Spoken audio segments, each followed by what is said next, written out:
Hola, ¿cómo están? Hoy vamos a resolver el ejercicio número 11 del trabajo práctico número 1 de cinemática de la partícula.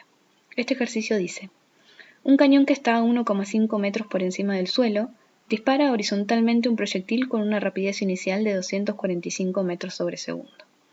A. Realizar un esquema de la situación, estableciendo un sistema de referencia adecuado y obtener las funciones temporales para el movimiento del proyectil. B. ¿Cuánto tiempo estará el proyectil en el aire? C. ¿Desde qué altura habría que soltar el proyectil para que, cayendo libremente, demore el mismo tiempo que en el caso anterior?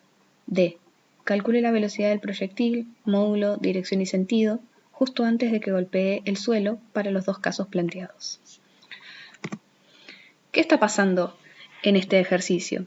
Bueno, tenemos un cañón que va a disparar una bala horizontal, por lo tanto nosotros vamos a tener una velocidad inicial cuya rapidez es dato, y a la vez, fíjense que como nos dicen que es horizontal, vamos a tener un dato del vector velocidad, ya que va a estar toda esa velocidad sobre la componente x.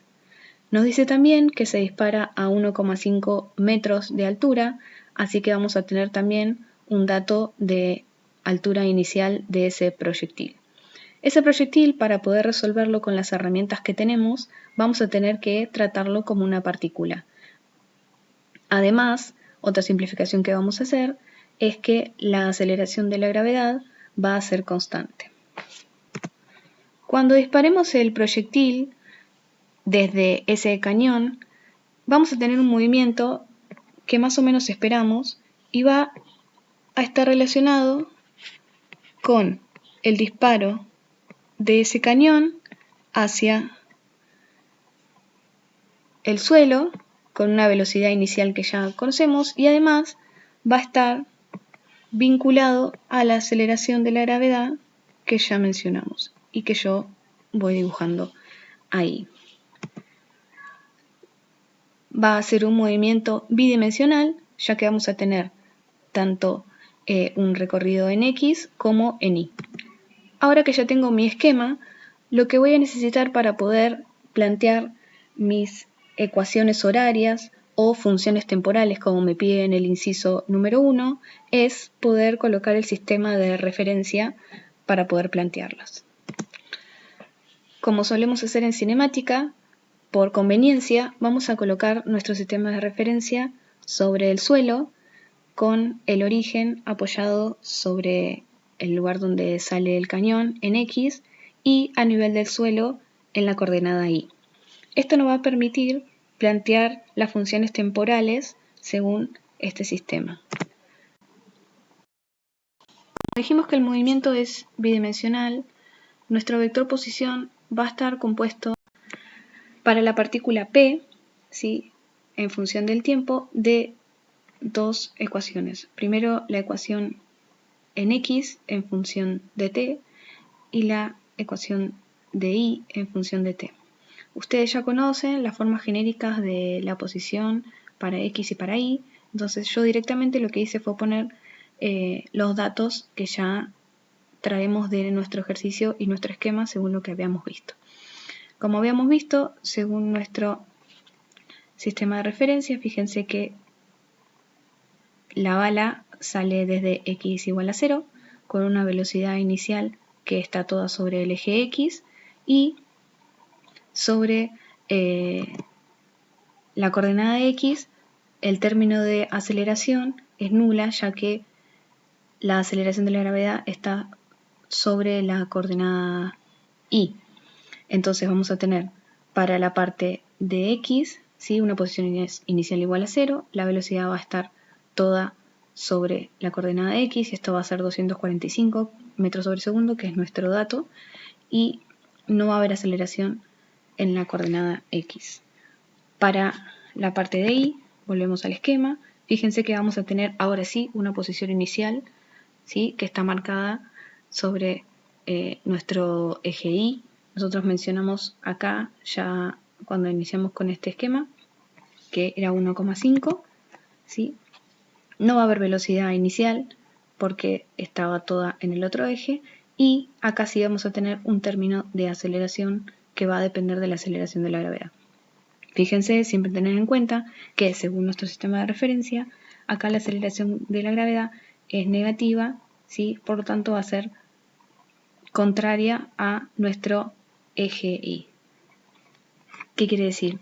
La aceleración va a estar opuesta a lo que nosotros tomamos como positivo, entonces por eso es negativa. Teniendo ya las ecuaciones horarias, el inciso B nos preguntaba cuánto tiempo estará en el aire. Entonces vamos a nuestro esquema y sabemos que el movimiento va a empezar cuando el proyectil sea lanzado desde ese cañón y va a terminar cuando el proyectil termine en el suelo. ¿El suelo qué significa? Según nuestro sistema de referencia, fíjense que va a ser I igual a 0. Entonces ese es un dato que podemos aprovechar para utilizar. Yendo a las ecuaciones que habíamos visto recién, fíjense que teníamos para la coordenada I, ¿sí? Vamos a hacer que sea igual a 0. ¿Qué quiere decir? Que llego al suelo. Entonces, igualando esa coordenada I a 0, nos va a quedar 1,5 metros menos un medio de g por t cuadrado, y ahí vamos a poder despejar el tiempo en el que va a suceder esto.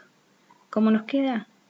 El tiempo va a ser el resultante de la raíz de 2 por 1,5 metros dividido la aceleración de la gravedad. Como es una raíz, vamos a tener dos resultados, uno negativo y uno positivo, que si lo calculamos van a ver que nos da 0,55 segundos. Uno va a ser negativo y otro va a ser positivo. ¿Con cuál nos quedamos? Bueno, el tiempo negativo no existe, así que si nosotros siempre pensamos que partimos desde el tiempo igual a 0, el resultado que nos va a quedar va a ser el T2, 0,55 segundos. Este es el tiempo en que el proyectil tarda de salir del cañón a llegar al piso, o sea, el tiempo que estará en el aire el proyectil.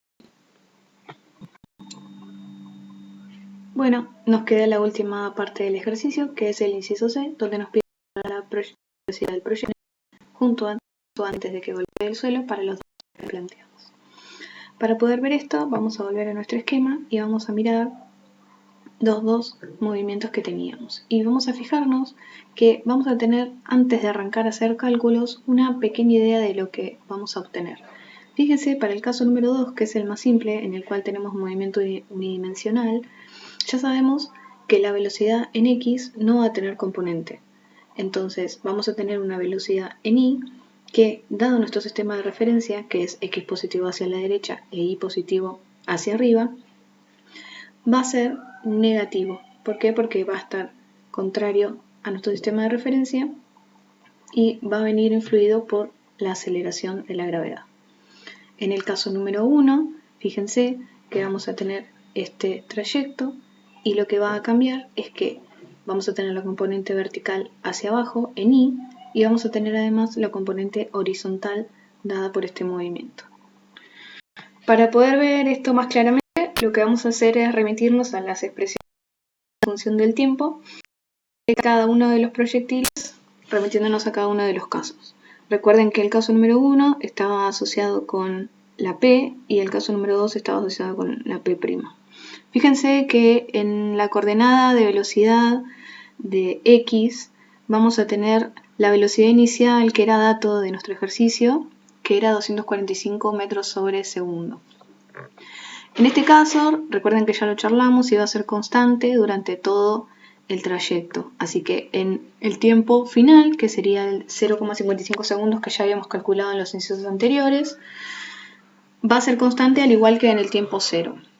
En la coordenada Y vamos a sí tener un valor que depende del tiempo, entonces vamos a tener que reemplazar el valor del tiempo calculado para poder obtener el valor final de la velocidad. Fíjense que, como esperábamos, es negativa dado nuestro sistema de referencia. Para el proyectil P' asociado al caso número 2 de caída libre, las tres magnitudes en X, tanto la posición como la velocidad y la aceleración, van a ser nulas y solo vamos a tener la parte de Y, que recuerden que como también la ecuación de posición en Y coincide, la derivada que es la velocidad, va a coincidir. Por lo tanto, el resultado va a ser coincidente con el caso número 1.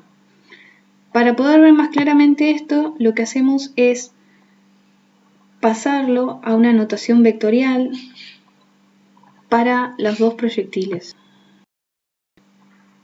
Vamos a tener para el proyectil P en X, ¿sí?, asociado al versor Y, 245 metros sobre segundo, y en Y, menos 5,39 asociado al versor J.